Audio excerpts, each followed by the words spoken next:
শতরূপে সারদা বই থেকে পাঠ, বিষয় লোকজননী, প্রব্রাজিকা বেদান্ত পানা, পরবর্তী অংশ।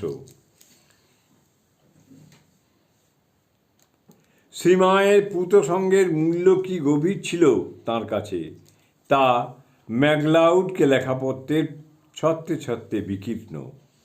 উভয়ের মধ্যে স্নেহনিবিড় সম্পর্কটি ভাষায় ব্যক্ত করা যায় না।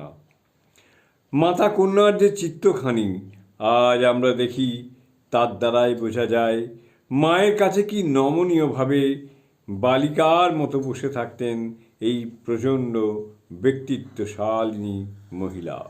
স্বামীজি যার সম্বন্ধে ভেবেছেন প্রকৃত সিংহিনী, মায়ের দুই একটি সেবা করতে তার কি ব্যগ্রতাই না ছিল। মাও নিজে হাতে তাকে একটি প্রশমের পাখা করে দেন। মায়ের পবিত্র শান্ত জীবনযাত্রা, গভীর ধর্মভাব ও সর্বোপরি অনর্বচনীয় প্রশান্তি তাকে মুগ্ধ করত। জয় মা, জয় মা।